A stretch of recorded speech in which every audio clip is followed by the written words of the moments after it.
IT job కోసం try చేస్తున్నారా? Coding tutor లో ట్రైనింగ్ తో పాటు స్టైఫండ్ అండ్ 100% జాబ్ గ్యారంటీ. మాది విజయవాడ. నాకు మ్యారేజ్ అయి 18 ఇయర్స్ అయింది సార్. ఓకే. ఫస్ట్ మ్యారేజ్ అయి 18 ఇయర్స్ అయింది. First marriage. చాలా పెద్ద కుటుంబం, ఉమ్మడి కుటుంబంలోకి ఇచ్చారు నన్ను. భార్య భర్తలు అని అంటే అనురాగం, మమకారం ఇలాంటివి ఉంటాయి, కానీ నా జీవితంలో లేవు సార్. భార్య భర్తలు కలిసి ఉండడానికి ఒక సపరేట్ రూమ్ అనేది లేదు. మేమిద్దరం కలిసి ఈ 18 సంవత్సరాలలో ఒక్క సినిమా చూసింది కూడా లేదు సార్. అత్తగారింటి నుంచి సపోర్ట్ లేదు. తల్లి గారింటికి వెళ్ళి బాధ చెప్పుకుందామంటే అక్కడ వాళ్ళు కూడా నాకు శత్రువులు అయిపోయారు.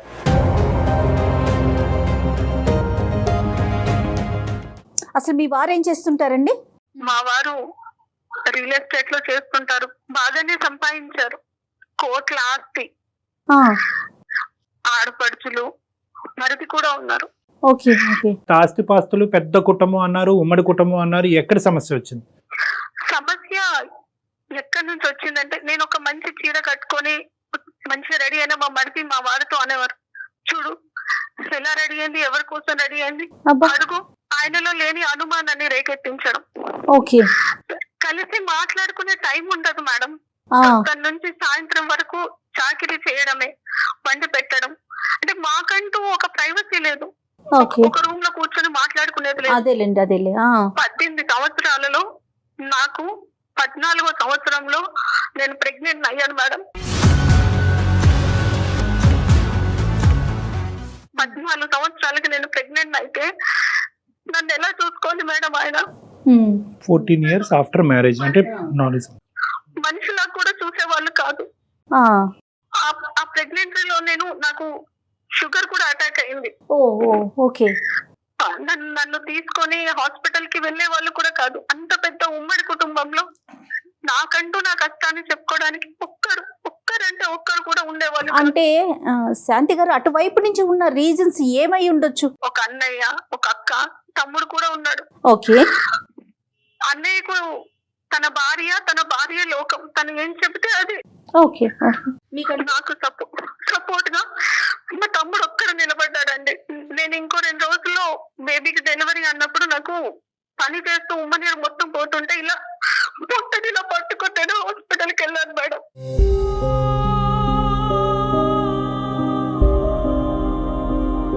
నాతోనే ఒక్కరు కూడా రాలేదు.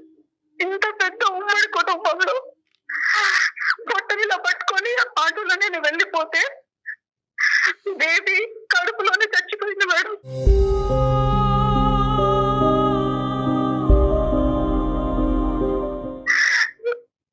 నాతో ఎవరు లేరు, కనీసం మా బిడ్డను కూడా చూసుకోలేదు నేను. ఆ బేబీ చనిపోయి పడితే నేను కోమాలోకి వెళ్ళిపోయాను. స్పృహలోకి వచ్చాక అడిగితే బేబీ కడుపులోనే చనిపోయింది అని అన్నారు.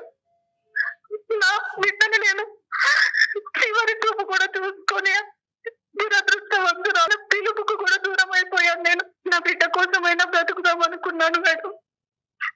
నాకు ఆ దృష్టం కూడా లేకుండా చేశాడా దేవుడు. అంటే డిలే అయిందమ్మా, అంటే డెలివరీ టైంకి అంటే మీరు హాస్పిటల్కి వెళ్ళటం వల్ల లేట్ అయ్యిందా? ఎవరు సపోర్ట్ లేరు అప్పుడు నీకు? ఎవరు కొద్దిగా ఎవరైనా తొందరగా స్పందించి మీరు కొద్దిగా ముందుగానే హాస్పిటల్కి వెళ్ళి ఉంటే బిడ్డ బతుకుండేదా? అవునండి, బిడ్డ బ్రతికేది. ఆ ఉమ్మ నీరు మింగేసి బిడ్డ చనిపోయింది కడుపులో.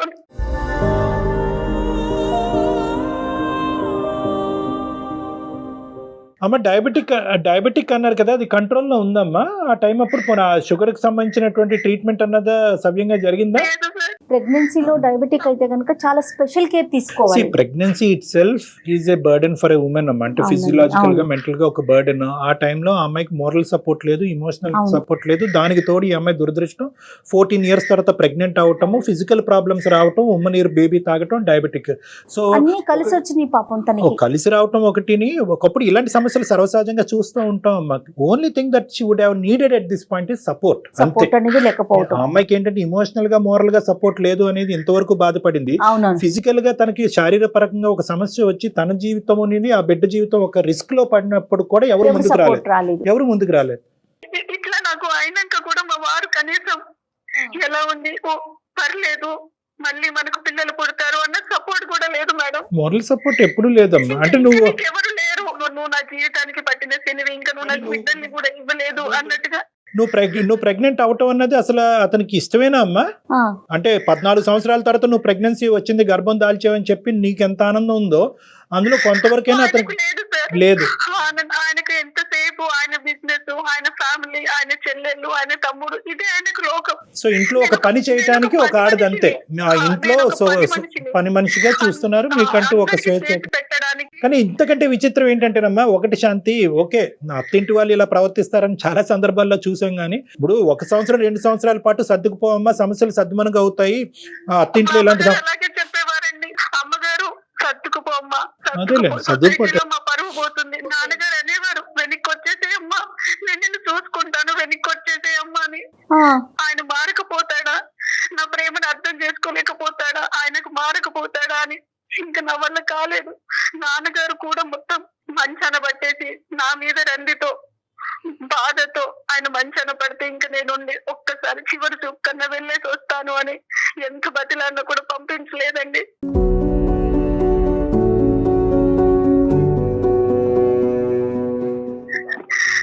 తర్వాత తమ్ముడు తీసుకొచ్చిన తర్వాత నాన్నను చూసిన తర్వాత నాన్నగారు కాలం చేసేశారు.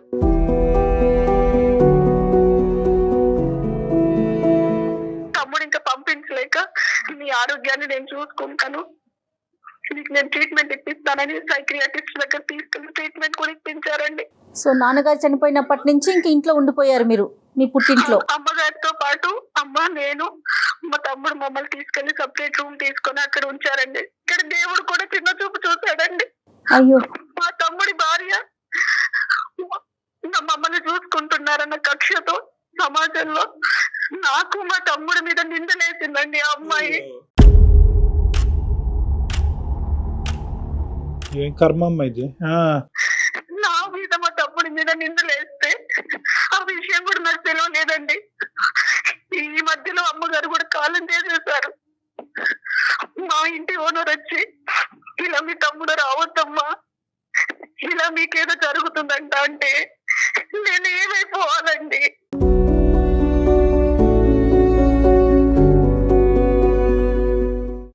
సొంత తమ్ముడండి, ఒక తల్లి కడుపులో పుట్టిన పిల్లలం మేము.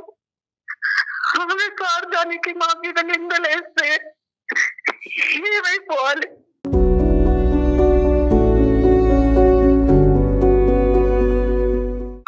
అమ్మ ఉన్న ఇంట్లో నేను 1.5 years ఉన్నాను సార్. డాక్టర్ గారు చెప్పమ్మా. రాత్రి పూట నిద్ర పట్టక మధ్యలో వాష్రూమ్ కి లేవాల్సి వస్తుంది, భయం వేస్తుందని 2 స్లీపింగ్ టాబ్లెట్స్ మింగి పడుకునే పద్ధతి సార్ నేను.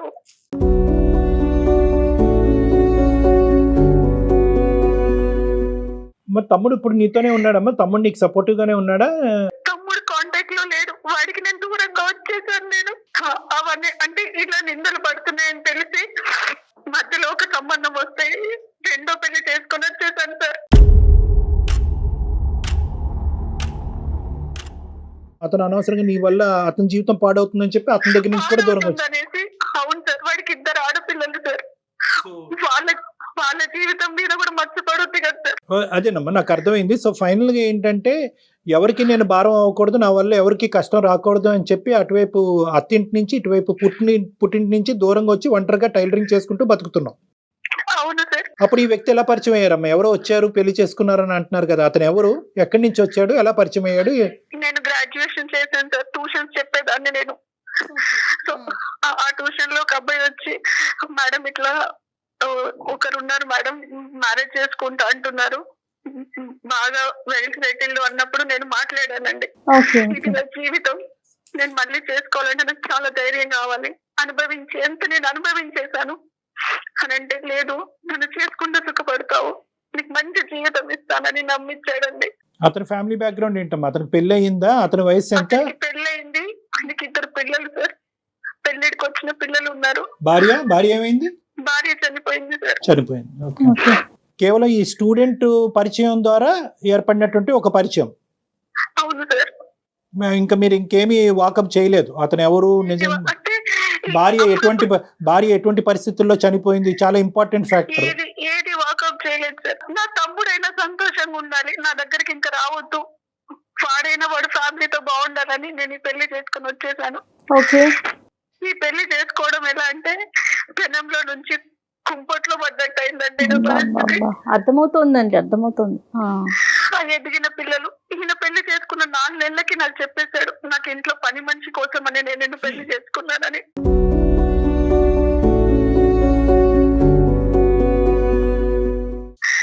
నా ఎదిగిన పిల్లలకు చూసి పెట్టడానికి, వంట చేసి పెట్టడానికి అన్నట్టుగా.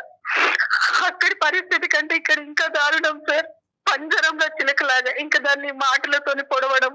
ఒక్క నిమిషం శాంతి, నువ్వు ఇప్పుడు వరకు వేరే వాళ్ళు లేదంటే నీ దురదృష్టం వల్ల ఒక అడుగు, ఇప్పుడు నీ చేతులారా ఇంకో అడుగు వేసి ఇంకా భయానకమైనటువంటి పరిస్థితిలో నువ్వు తీసుకెళ్ళి డైవర్స్ అయిందమ్మా?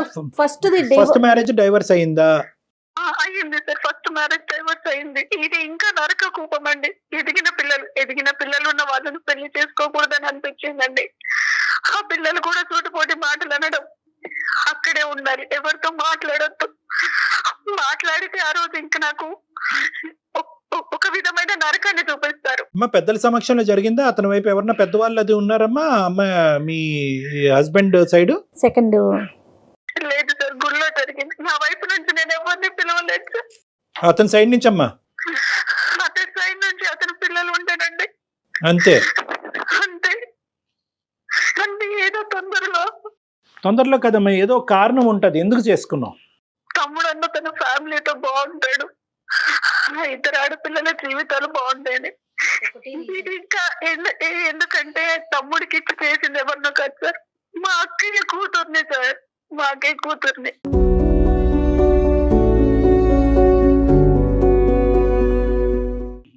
అంటే నేను తనకి పిన్నిని సార్.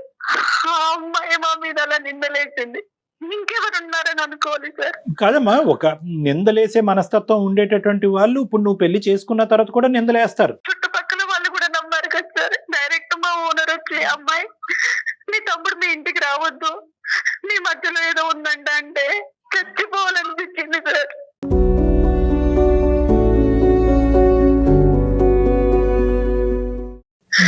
నిజంగా అమ్మ, ఒక నిందేసేటటువంటి పరిస్థితి వచ్చినప్పుడు దానికి మీరు ఎంచుకున్నటువంటి పరిష్కారం మాత్రం తొందరపాటు పరిష్కారం. అది నేను చెప్పాలి అని అనుకుంటున్నాను. నిందేసేటటువంటి ఎవరో నిందేయలేదు, సొంత మీ అక్క కూతురే. అంటే మీ కుటుంబ సభ్యుల్లోనే ఒక నిందేసినప్పుడు, అంటే మీ కుటుంబం గురించి బాగా తెలిసి చూసినటువంటి ఒక వ్యక్తే ఇలా నిందేసినప్పుడు వాళ్ళ యొక్క ఇంగితం ఏంటి, వాళ్ళ యొక్క ఆలోచన శైలి ఏంటి అన్నది మనకు అర్థమవుతుంది.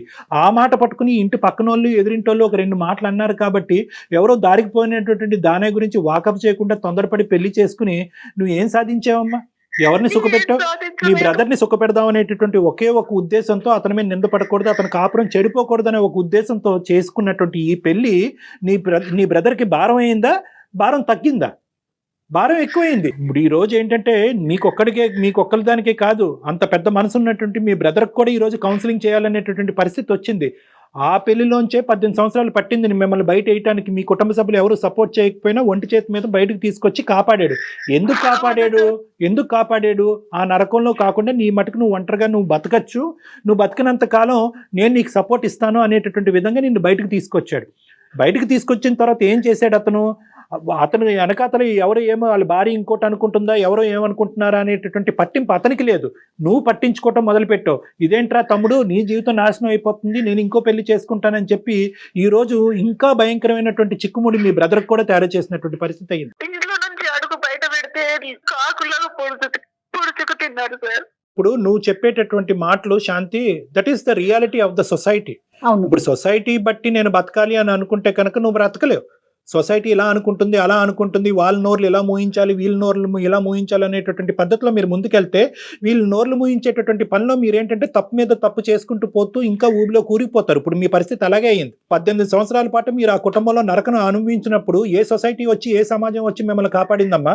మీ సొంత కాపాడలేదు సార్. రాలేదు, కానీ మీ సొంత తల్లిదండ్రులే నా రాలేదు, తమ్ముడు మీ కుటుంబ జీవితం సభ్యులే రాలేదు. బాగుంటుందని అనుకున్నాను సార్. మనసున్న నా మహారాజు లాగా మీ తమ్ముడు తమ్ముడు ఒక్కడు కాపాడకపోతే కనుక మీరు ఈ రోజు ఆ ఇంట్లోనే అక్కడే చనిపోయి ఉండేవారేమో మీరు. కానీ నా జీవితంలో సంతోషం అనేది వస్తది అని మా తమ్ముడు నాకు చాలా ధైర్యం ఇచ్చాడు సార్. ఎస్ ఎస్ ఇప్పుడు ఇప్పుడు ఆ తమ్ముడు తను కూడా నేను మాట్లాడట్లేదు.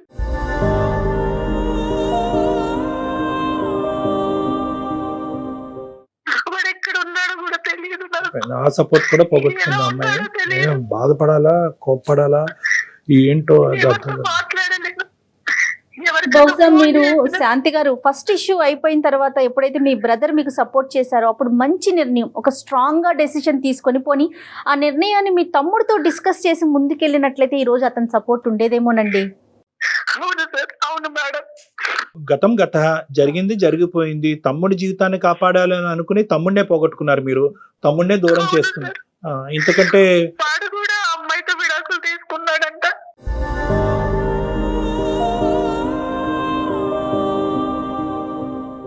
అయిపోయింది అక్కడ కూడా. అక్కడ కూడా అయిపోయింది. మీరు పెళ్లి చేసుకున్నా ఆ అమ్మాయి విడాకులు ఇచ్చుండేది, పెళ్లి చేసుకోకపోయినా ఆ అమ్మాయి విడాకులు ఇచ్చుండేది. ఎందుకంటే ఆ అమ్మాయి మైండ్ ఆల్రెడీ పొల్యూట్ అయిపోయింది కాబట్టి. అలాంటి అమ్మాయి మనసులోంచి ఈ భావాన్ని తీసేయటం గురించి మీరు ఒక పెద్ద తప్పు చేశారు. అది ఇక్కడ అన్నిటికంటే బాధ అంటే కలిగింది తన పెళ్ళే పరిష్కారం అనుకున్నారు శాంతి గారు. కాదమ్మా. ఇప్పుడున్న పరిస్థితుల్లో ఇంకో నరకంలోకి వచ్చావు.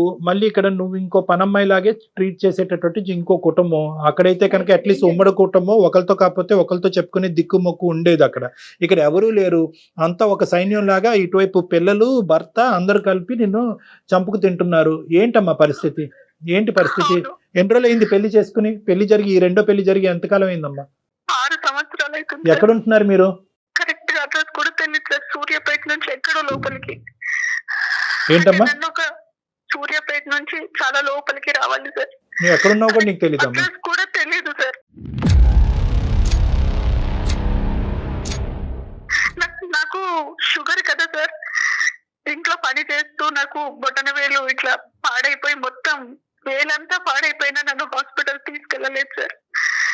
నువ్వే ఒక దండగా అంటే నీకు ఇంకా ట్రీట్మెంట్ కూడా అంటాడు ఆయన.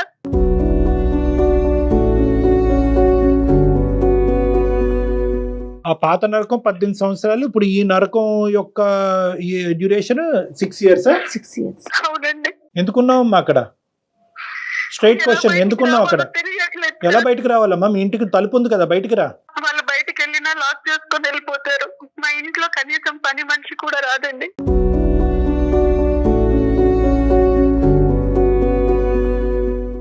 అది కదమ్మా ఒక ఎవరైనా ఎప్పుడైనా ఒక ఇంటికి వచ్చినా నేను మాట్లాడకూడదు వాళ్ళతో. ఇప్పుడు అర్థమైంది కదా ఆ ఇంట్లో ఇంకో స్త్రీ ఎలా చనిపోయింది అన్నది.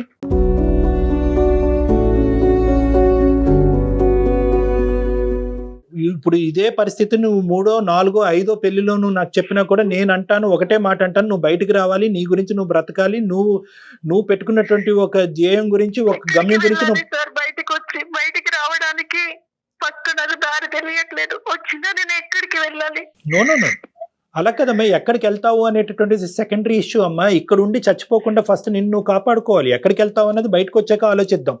నీకు డిగ్రీ ఉంది, టైలరింగ్, నీకు కానీ నా బాధ ఒక్కసారి ఎవరికైనా చెప్పుకుందాం అనిపించింది. సంతోషం అమ్మా, చాలా సంతోషం.